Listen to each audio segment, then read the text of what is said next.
Good evening, and thank you all for coming. Firstly, I do not attend or represent the 412 Church or its members, even though I'm grateful that this press conference is hosted by them. I'm grateful for this private setting, as I don't feel safe at all having this in the general public.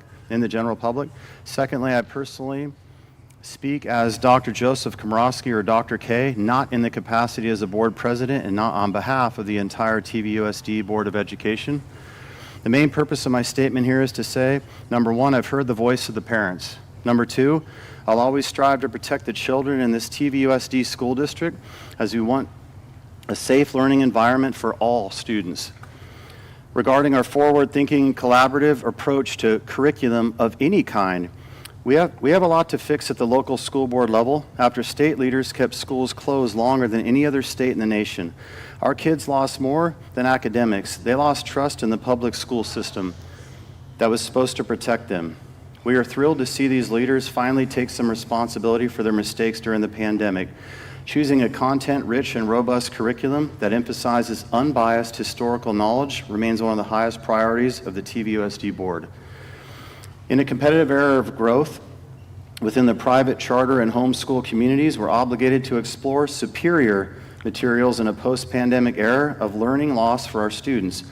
Parents and families also expect us to include them in the process of selecting instructional materials and to be diligent in identifying and excluding obscene and hateful material from their curriculum. As provided by California Ed Code 60002, parents and other members of the community are involved. Ed Code 51100 emphasizes parental rights. Moreover, Ed Code 35160.1 affords us additional flexibility to create our own unique solutions here locally, even if the instructional material hasn't been adopted by the state, and that's referencing Ed Code 60210. Regarding Mr. Thurman's recent visit to our school district, Mr. Thurman, Robert, I don't think I got your last name, and Dr. Torres were considerate, patient, graceful in their communication with us, and I was honored that they took the time to visit our wonderful school district. Their visit was well appreciated. Even more, we worked together in a positive manner, discussing viable solutions to our current situation. Regarding Governor Newsom's Twitter statement to me, it was never my intention to insult anyone, as it's always my intention to lead with civility. My word choice is based upon facts that represent Mr. Milk, and I don't believe those facts are a good example for our children to learn about in elementary school. Governor Newsom, I'm glad that I have your attention. Now you have mine. As I've received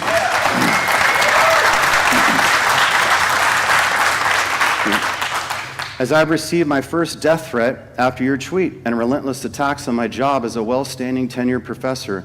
Quite frankly, these attacks are ridiculous and unwarranted. My students will tell you that they're from all walks of life with many different gender identities, sexual preferences, and I treat them all with love and respect in my classrooms. You know why? We don't talk about their gender identity and sexual preference. We talk about the curriculum on teaching, which is logic. So, moreover, rather than resorting to a cancel culture tactic of ad hominem attacks against my character, whether it's you or any other public figure, let's instead focus on the substance of my arguments, like being respectful adults. Additionally, I assure you that I am anything but ignorant regarding what you've said. If you're offended at my assertion regarding Harvey Milk, I'll ask you one simple question, Governor. Do you approve of any 33-year-old person, regardless of their gender identity or sexual preference, having a sexual relationship with any 16-year-old, regardless of their gender identity or sexual preference? My remarks about Mr. Milk were not based upon him being a homosexual, but rather based upon him being an adult having a sexual relationship with a minor. I would express the same sentiments of any adult being offered as an example in K-5 textbooks had admitted to a sexual relationship with a minor. That is the source of my objection to his example of TVUSD K-5 children, not his sexual orientation. The world is waiting to hear your answer, Mr. Newsom.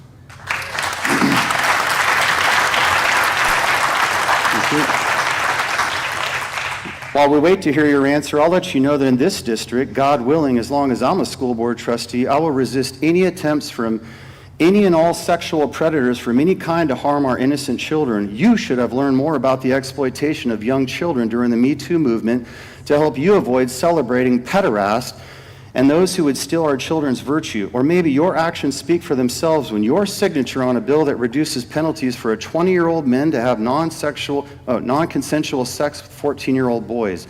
SB 145, Wiener, 2020. Even more, I will reject any vulgar, obscene, and pornographic material which offers zero academic merit from our students' textbooks in K through 12. They do not need to be exposed to salacious material that can't meet long-standing decency laws to be shared on public television or radio. Conversely, we need to stick to the basics of education by focusing on reading, writing, math, science, and history, rather than confusing our children with hyper-politicized fads or forcing them to endure a radical culture war experiment. This trajectory is my right as a governing board member, and that is what my constituents voted me in to do to protect all students in this district, Governor. Governor, thank you. Governor, you said it right when you said this isn't Texas or Florida, as we can be so much better than these states if we had better leadership from the top levels of government who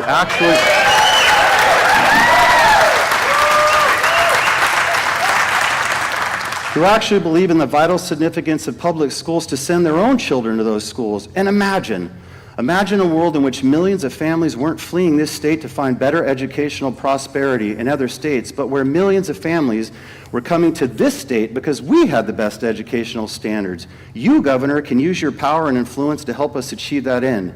And I'm in prayer that you would do the right thing and join in our efforts to give our students at TVUSD and all of our other school districts a safe and excellent education so that they would flourish and be productive and engaged citizens in the great state of California and in the United States overall.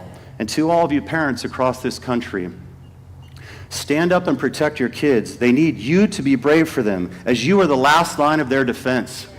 Thank you. Mr. Gonzalez?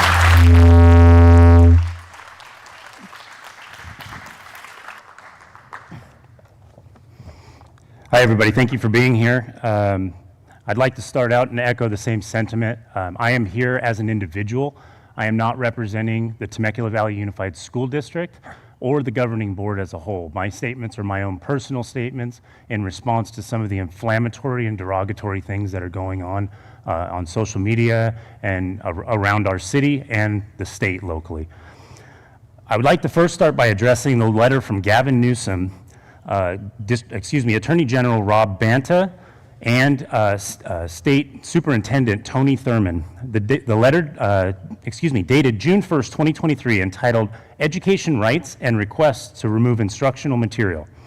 In this letter, it points out that 1,477 books have been banned nationally, with absolutely no description of the content in those books or why they were banned in the first place. The letter clearly states that expression that is obscene may be prohibited. Obscene is defined of the portrayal or description of sexual matters, offensive or disgusting by accepted standards of morality and decency.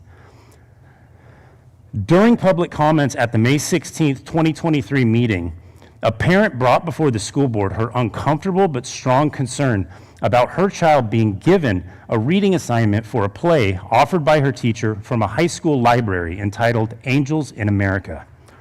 This play uses the F word over 160 times and graphically portrays violent acts of sexual sodomy and is irresponsible sexual behavior. This book has since been pulled from the library. And my question to you is, would you read this to your own 14 or 15-year-old that isn't even allowed to drive a car yet?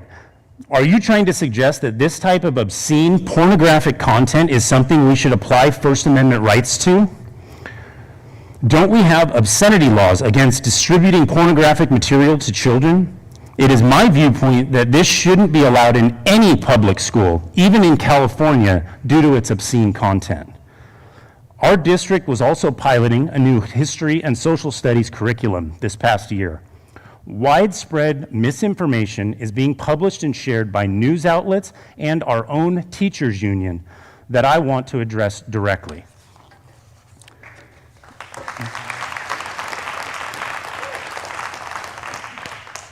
To start with, though our board president has been attacked by name, I want to make it clear. It was me who stated that as a father, I find it morally reprehensible to include someone in the content of K-5 curriculum that was a known pedophile. Language has been manipulated. Thank you. Language has been manipulated here, arguing that this man did not actually qualify as a pedophile because the technical definition is someone who has an attraction to prepubescent children.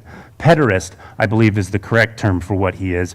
But the FBI uses pedophilia as a wide term to describe a variety of child predators. It is well documented that Milk had sexual relationships with multiple adolescent boys when he was well into his 30s. Whether or not he was guilty of a crime at the time is besides the point. In California at the time, the legal age of consent was 18, where this man has been exalted to martyrdom. I don't care about his sexuality. However, it is inappropriate to laud and normalize this type of predatory behavior exhibited by this man to an innocent 10-year-old.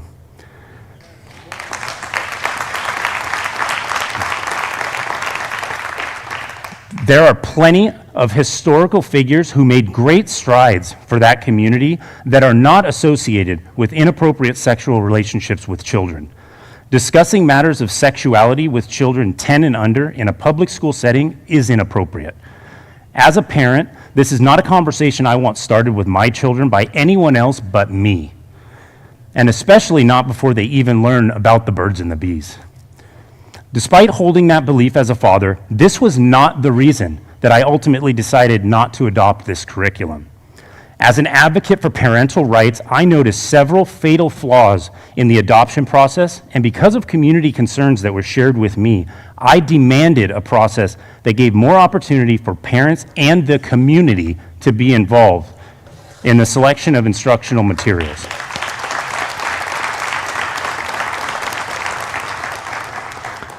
As provided by California Education Code 60002, each district board shall provide for substantial teacher involvement in the selection of instructional materials and shall promote the involvement of parents and other members of the community in the selection of instructional materials, not after it's been selected. The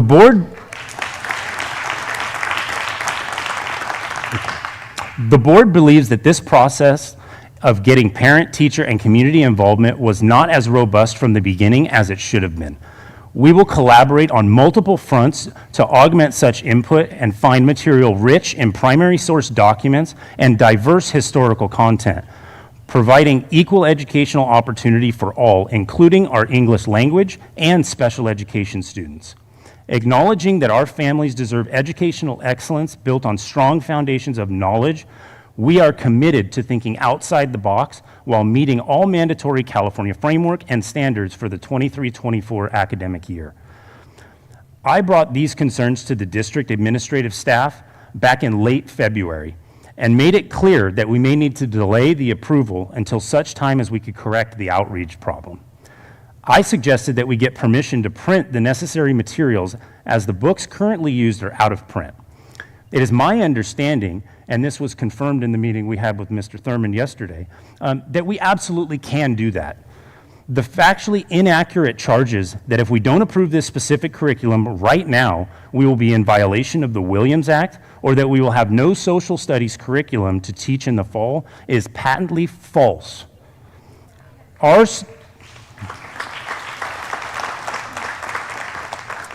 Our students and teachers will have what they need for the start of the year, and I continue to work through this daily.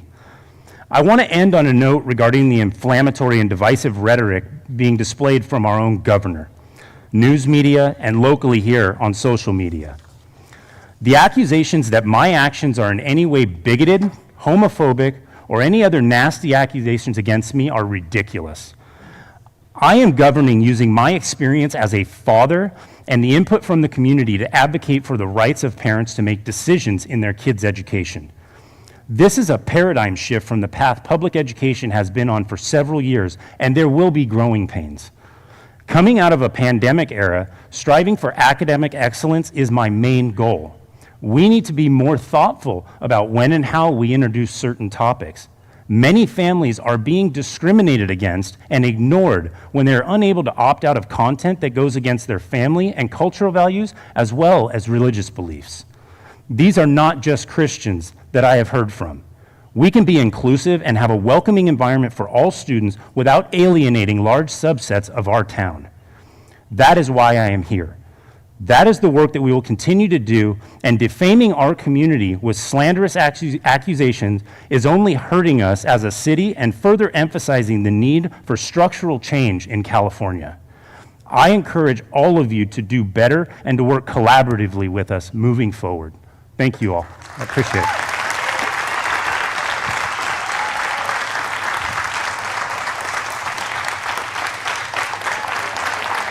Thank you.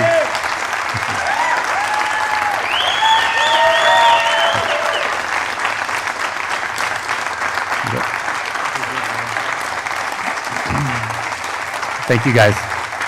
Thank you very much. We appreciate you all being here.